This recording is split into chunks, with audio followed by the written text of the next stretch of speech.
Hello, and welcome to our webinar this morning on managing your modern workplace. Buy or build, a decision essentially that's been presented to pretty much every customer, in the industry, really given the changes that have happened from both a point of view of working expectations from our users, but also really where vendor changes have been introduced, significantly so, such as Microsoft's, move to a evergreen model as they would describe, or certainly essentially the far more regular updates that's coming through. My name's Phil Mercer. I'm going to be your kind of presenter for today, and my kind of really kind of usual kind of way of introducing myself is saying that I'm technical but not the techie. So essentially, the caveat that I can certainly support a good conversation, but really my role within PowerON is well various things to be quite honest, but really a lot of the time when I'm working with customers, it's around helping kind of shape what it is that they're looking at and where then either technology solutions or different options really present themselves as the right fit for that customer and that situational need. In terms of a quick overview of what we're actually going to be covering off today, it's going to be a relatively short agenda.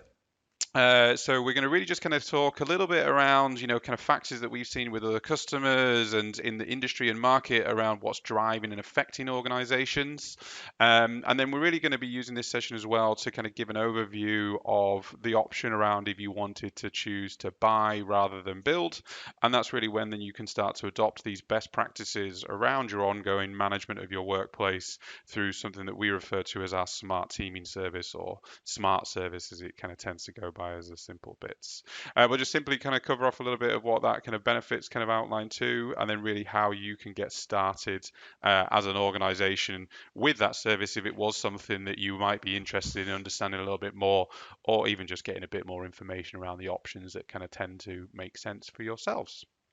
So, if we just talk a little bit around what we've seen as drivers for customer organizations, you might wonder why I'm kind of showing you a picture of a basketball team, but actually it's something that's kind of quite a nice example, and it's a case study kind of piece with the Pacers team over in the US, where there was kind of conversations had with their IT leadership, and it's something that we've also seen in other organizations from our customer base, within terms of digital print and advertising, and also within even public sector businesses as well, where essentially really what the business is asking of IT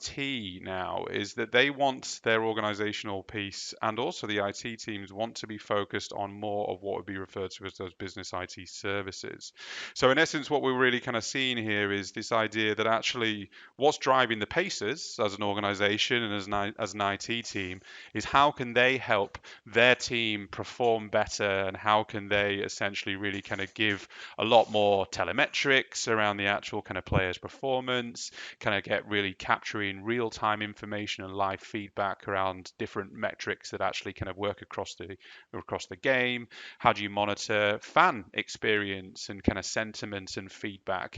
And really the different bits and pieces that actually are very much focused around the performance of the business in terms of in its core business. So really what its mission is and how it's going to be delivering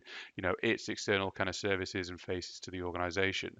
But the problem that the Pacers IT team were having at that point was really a lot of their kind of time was being chewed up by what I'm kind of referring to as common IT services, kind of quite often referred to as commodity IT services. But for me, I tend to not really describe it as commodity because fundamentally they're still really important to the business. A lot of the times I almost kind of describe it or kind of refer to it in this kind of concept of plumbing a lot of times. It's that kind of invisible piece you never think about. It kind of works, but essentially, it's actually, if you really think about it in reality, plumbing is one of the reasons, or the kind of the biggest reason, really, from a point of view of modern health and kind of society in terms of when that was introduced in olden times. It was that first step in terms of sanitation around bringing it. And I know that might be a little bit of a reach, but essentially, what we're really talking around here is you can't build modern medicine, as it were, or modern IT services and digital IT services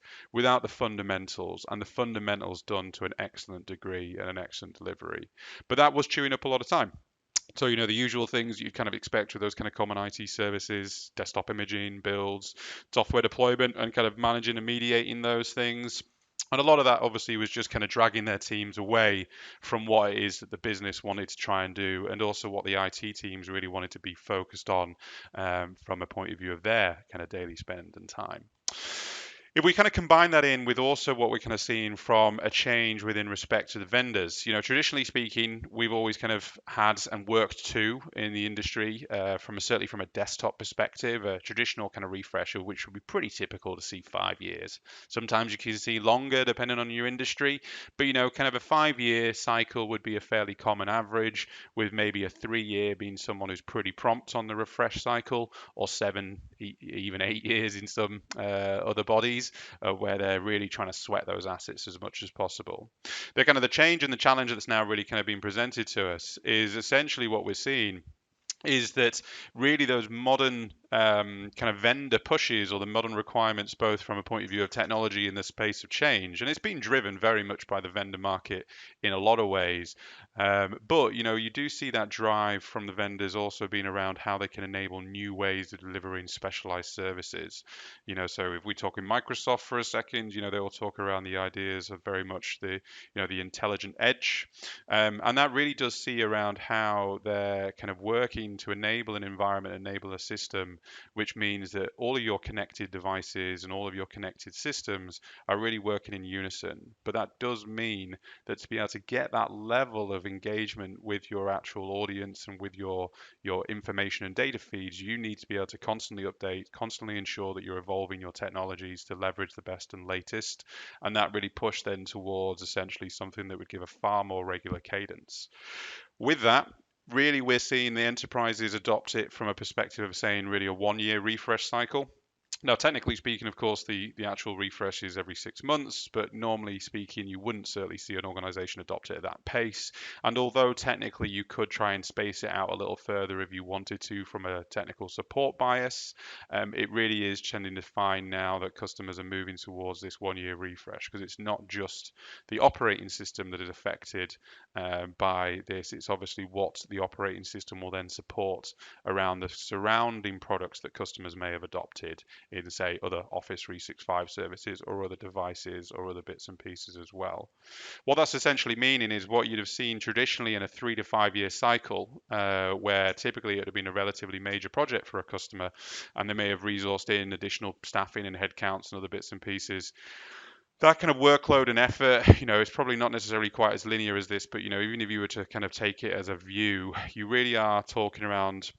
kind of making that more of a standard operating or a business as usual process and procedure. And that needs to start to really kind of space across realistically a 3 year. If you could get yourselves to being, obviously very optimal and effective, you might be able to kind of use the same amount of resource over a longer period. But in terms of the levels of effort and work and pace, you're kind of talking about taking that 3 to 5 year effort load and spreading that across kind of roughly speaking about a 3 year piece. And that's really kind of starting to drive a certain type of mindset, a certain type of change in thinking as well. So whereas traditionally, we'd have seen in that kind of longer kind of time frame an ability to not necessarily have as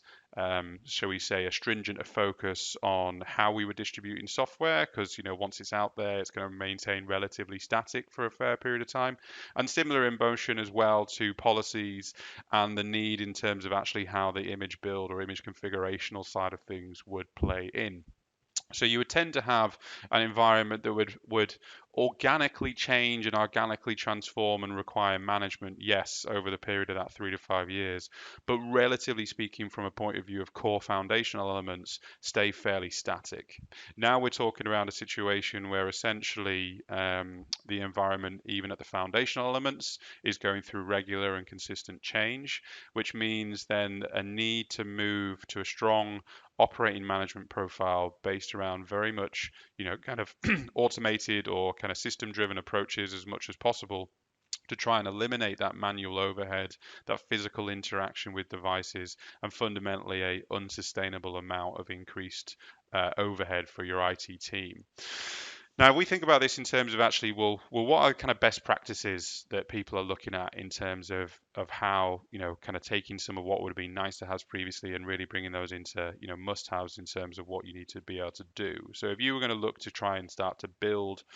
the necessary operating models and support for your teams, what would that look like? What would that need to be?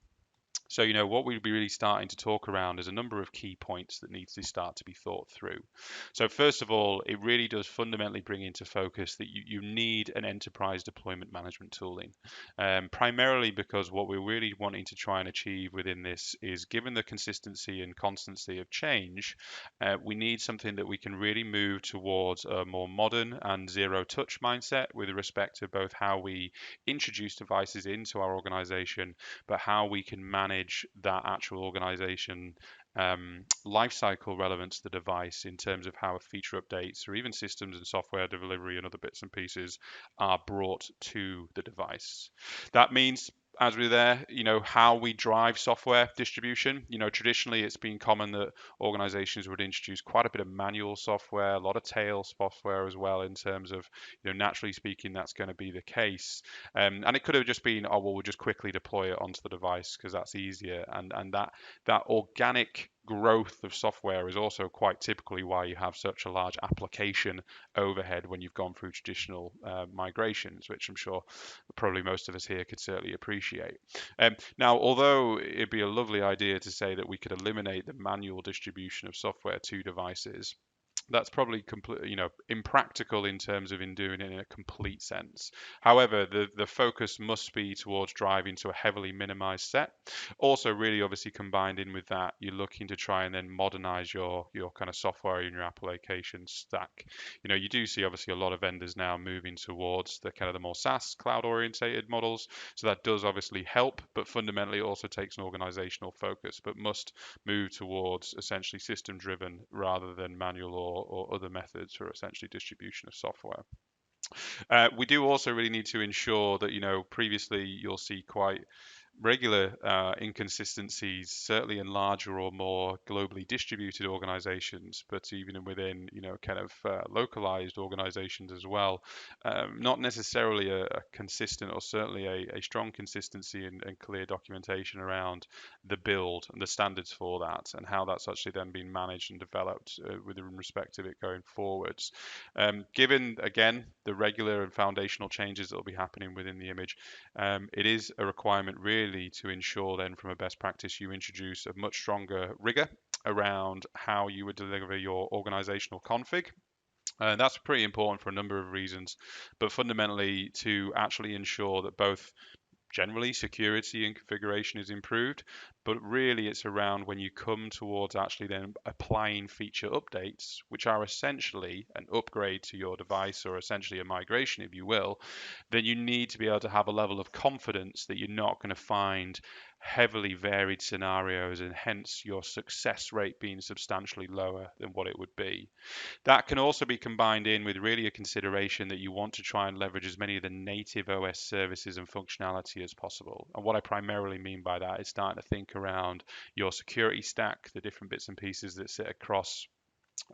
your device in terms of malware or kind of encryption or other bits and pieces as well, because again, they breed levels of inconsistency. So although it isn't necessarily saying it's best practice to consolidate to a Microsoft only certainly service orientation, but it is certainly kind of a heavily recommended and best practice in a lot of ways to start to work towards at least the encryption and malware at a core level, and then start to take considerations around services that sit beyond that. That can really make your life substantially easier when you come to actually apply the upgrade and update process.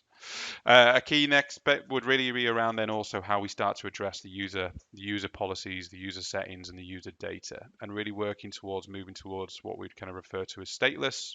but essentially just device independent, OS independent, and all that kind of good stuff. Meaning that, if you did need to recover devices or allow users to kind of just kind of have a new device shipped to them and log on and get the same kind of data and settings and experience as what they have already, it makes that kind of management of user change far more easier, and also kind of gives a much better user experience as well. And also supports very much the modern kind of idea of mobility, across different types of access and different kinds of ways around how users are going to use the data and services that your organization provides to them.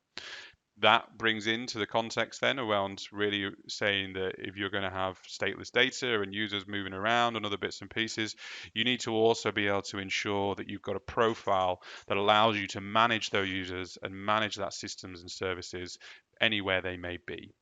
So this means that, ability to manage off network or out of bands, it might have been traditionally kind of referred to, or certainly really kind of introducing much more of an internet based or a very much a manage anywhere type of mindset with respect to how updates, policies, or other controls are provided. And also, given that we're now talking around something that has even traditionally been within a migration, something that I think probably most of us would say is somewhat challenged to maybe be nice, but certainly isn't necessarily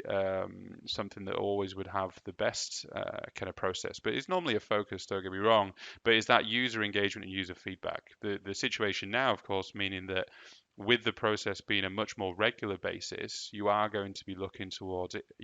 engaging time from users on not a permanent or semi, heavily regular basis, but that interactions are going to increase is fundamentally the point.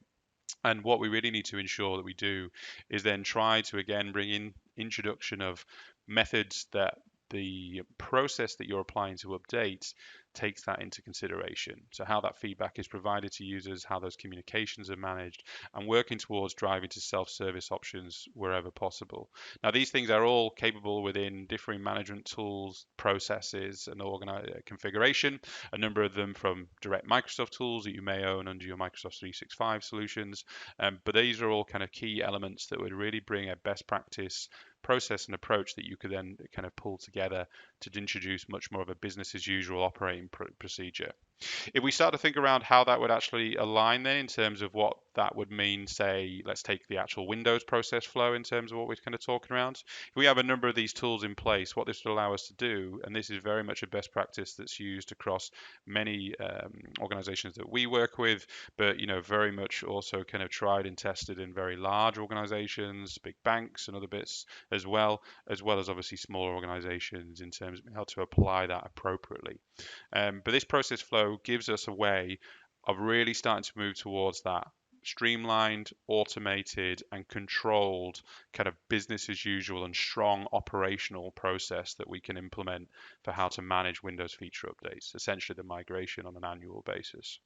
Key element that we'd start off with is certainly around how we stage, and this kind of process is ensuring that we can handle different device types, different types of users, really focused around improving the end user experience and minimizing that business impact, and very much around how we're gathering the metrics at each of the stages. So the staging element allows us to first of all just kind of prepare and understand the content that we're going to be distributing. So whether that be the kind of the 2020 next kind of version release of Windows, or whether you're kind of processing through in terms of how that kind of continually goes through. But fundamentally, capturing the staging content that you're going to distribute,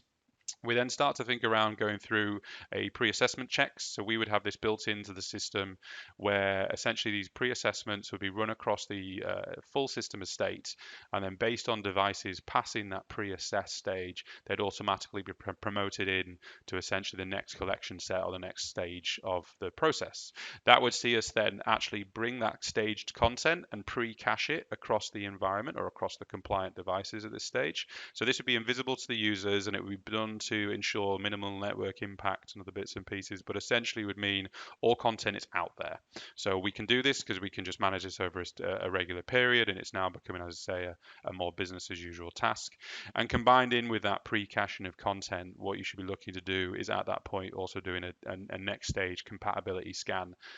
for the device, just to ensure then that on that pre-cache content it's starting to match up. So we're starting to talk around disk space or the bits and pieces as well to be able to prepare for the release of the device. That allows us to push this into a scheduling motion.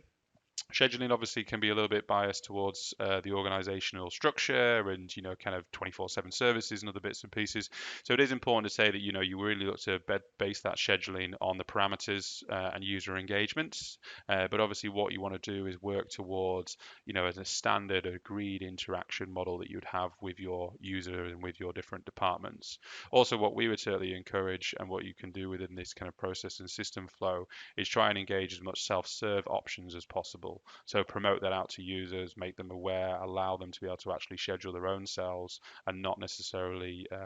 have to be guided or supported through, as it can be like applying a system update on their iPhone type of thing, right? That's the idea that we want to try and get users to be happy with because they're used to that experience. That then takes us through to the actual pre-flight checks. The pre-flight checks is essentially similar to the pre-assessment and compat scan, but we're running directly on the device, and we're also kind of taking that live data relevant to the environmental specifics. So what I mean by that is things like the actual network cabling being plugged in and all that kind of good stuff. But essentially bringing that through, that then allows us to have staged and managed the process around validating the content, assessing the devices, bringing them into an actual state where they have all the content available to them for a rapid installation process, ensuring that the schedule and user experience has been engaged, and then a final validation check to ensure that we get optimal success, all to essentially bring us to a point where we can then apply that in-place upgrade, utilizing a specialist custom task sequences, working with Microsoft Config Manager and other tools, which essentially actually handles then that process of applying the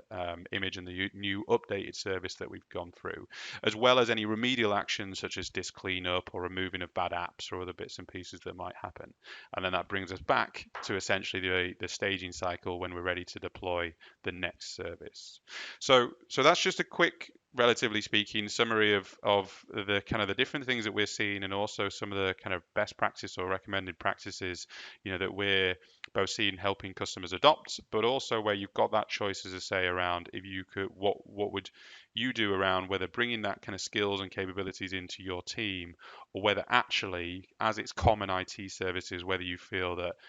specialized, skilled, other bits and pieces, it may be better to engage with a partner. And in that context, that's where I'd like to just kind of do a relatively short but introduction to what our offering would be to that. And this is an overview of our smart service. So PowerON Smart Desktop is one of the managed services or teaming services that we provide to our customers. And really it's kind of based around kind of four primary pillars that we want to really deliver to our client base for this. So that's really around how we support driving that employee engagement. The user experience is absolutely key, and we want to ensure that is very solid and also kind of increasing productivity. We want to ensure security at the core and operational excellence, but also around that same idea of how do we empower business-led IT. So how can we work with you to support you on those common IT operations and services, but fundamentally then allowing your team to use that local skill, local knowledge, and depth understanding of your business to be able to really drive you faster forwards on the different services that most affects your organization. This is all backed by what we would refer as our kind of guidance around modern enterprise devices. So we can both help supply, but also we would certainly guide you in terms of what kind of devices are going to give that experience and work best with the service, and kind of a drive to the adoption of Microsoft 365 for certainly key elements of service. So this would be a prerequisite as well as a recommendation for a number of different parts, depending on the level of service that you wanted to achieve. So we just kind of think about this a little bit in terms of what driving employee engagement. So the fundamental aim here is to make the devices just work. It's very traditional that in an average enterprise, you'll get a lot of feedback that devices are slow, they're not necessarily working on time, you get crashes, instability. And the challenge now as well is when we're kind of continuing to move forwards, you see the generational change in expectations. It's not uncommon now to hear, and there's research saying that actually 2 out of 5, kind of millennials, as it were, or certainly kind of newer generation employees expect and would even leave an organization if the IT didn't kind of seem modern and stable, because they would see the organization itself as essentially not up to date and not someone that they would want to work for. But a couple of the key things that really we look here in terms of what would be represented by employee engagement, fundamentally we're looking to drive a rapid boot time. It's really usually looking at less than 30 seconds, from an organizational set, making sure then, as say, boot speeds and the actual kind of configuration of logons and the scripts and other bits and pieces that manage for user settings are really, really optimized to ensure, because it's quite common, as you can see there from research done, that essentially boot times can be well in excess of 1.5 minutes, and I've seen some that, as crazy as it might sound, even go up to 15 or 20 minutes. But that needs to be a thing of the past, essentially. Very much as well, given that consistency of build and the management processes that we put around it, looking to drive out any system crashes and making sure that, kind of any kind of essentially identified issues as we kind of monitor user performance and desktop performance within the environment, we proactively look to kind of root cause those and eliminate any issues, really kind of improving the stability in the user experience. And fundamentally as well, we're looking towards driving how the modern approaches can be leveraged within a kind of an employee engagement process as well. So, whether that be around leveraging those kind of improved operational techniques that improve our IT service, but also give the experience so that users can have devices shipped out to them. When they receive a new device, it's an unbox and log on, and the process is rapid and certainly kind of gives them then that kind of feeling of a nice modern service that's being delivered to them. I think really what we're kind of talking about though is around what is the impacts of doing a great PC experience for your users. And fundamentally as a business, what we really want to achieve is we want to ensure that, our users are kind of engaged with our organization. Engagement on that basis will certainly make them feel valued.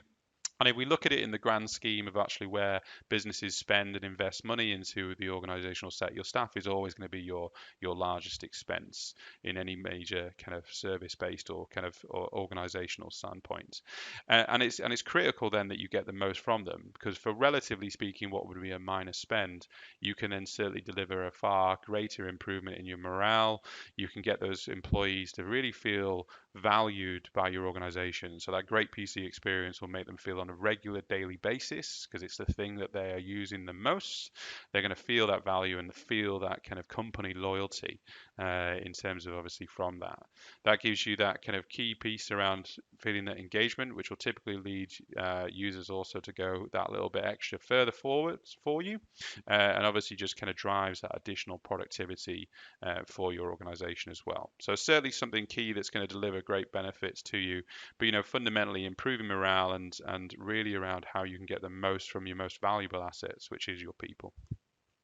We look at this then as well around, of course, ensuring that security is at the core. So the features supported by the smart desktop ensures that. We look to ensure 98% of endpoints are patched. We do this to Cyber Essentials and NCSC standards. So very much that's working within then a kind of a 14 days from publish date. We build that to ensure it's hardened. So this is things around building in controls and security policies, as well as looking towards introducing inherent security, so encryption, boot protection, but also things like attack surface reductions, which means around ransomware prevention and protection type solutions within the image. We can also extend that through our consultancy support and service teams where, if you're licensed for E5 or for the Microsoft Security and Compliance Pack, we can introduce that ransomware protection at a greater degree and greater level by the enablement of Microsoft Defender for protecting users and understanding those threats as well. But fundamentally, we're looking to ensure that from when that device first turns on, it's protected at boot, it's protected at logon, it's protected in operation, and also then actually when users are working and through using that. So ensuring then that service is secure from the get-go. I think a key bit though here was that we work to those highest industry standards, and it helps organizations get certified across a wide range of these. But also it's around thinking about making sure that we apply that in a proportional way. So we use that experience and use that kind of knowledge to help our customers also think around how to apply those policies in the right way for their organizational set. If we look at this from then also an operational excellence, there's a number of kind of main points, and I'm just conscious, time relevant for this, but essentially our smart desktop really streamlines that operational management in a couple of key areas. But fundamentally what we're looking around introducing is a modern deployment capability to your organization that can improve in a number of different ways around zero touch deployments to remove and streamline your build processes in terms of traditional elements, as well as really making sure those settings and data are stateless, really giving us then levels of protection from a point of view of actually, the backup of that data of using the OneDrive service that would have for client file data means that those files are going to be protected. The policy configuration there to ensure that your user's data is kind of looking to be protected as long as they follow policy. Now this means as well that in certain situations, recovery and protection there as well. So DR scenarios for extended options could also be supported.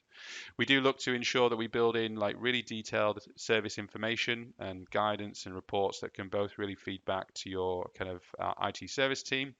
for broader uses, depending on what you might want, or support it into your operational standpoints as well. But first, firstly, really kind of looking to provide a strong interaction point with both your users and your first line admins, as we would act as primarily that second and third line team backing your team up. We provide as well the options to having e-learning supports, so really trying to reduce that kind of first line questions from users by giving access to very simple bite-sized learning materials that they can essentially use, should they have questions, or you can direct them to from a knowledge or an article basis. And this is all supported by essentially our operational and tooling procedures. So we would manage the enterprise tooling for you, provide that in terms of in a control state and ensure that's uplifted, covering off kind of core Windows servicing, third-party applications, and giving you then that detailed inventory and actionable data that you can work with. Fundamentally, all of this is leading then to empowering that business-led IT. So can see as much as 55% of IT management time can be spent on those commodity or those common tasks, and that can be addressed by Smart Desktop. Essentially, by working in partnership with us, we'll become a virtual extension to your team, and really we can help you get current, stay current, and let you focus on your core mission. And some of the key bits that we would provide there is making sure we can help provide recommendations around hardware, giving you that new modern approach to end user device provisioning, ensuring then that you can essentially have that management anywhere and data and settings are stateless to move around, but being conscious as well of working within your environment and enabling your organization as well to kind of hit those industry regulations and compliance sides. So being able to give that additional levels of support and assistance there. As a summary, we've got a fairly ranged service capability, but fundamentally what we're looking around doing here is, as we said, driving that employee engagement by improving the experience and ensuring that we're using modern techniques and services to kind of deliver excellence and experience, ensuring that from the get-go that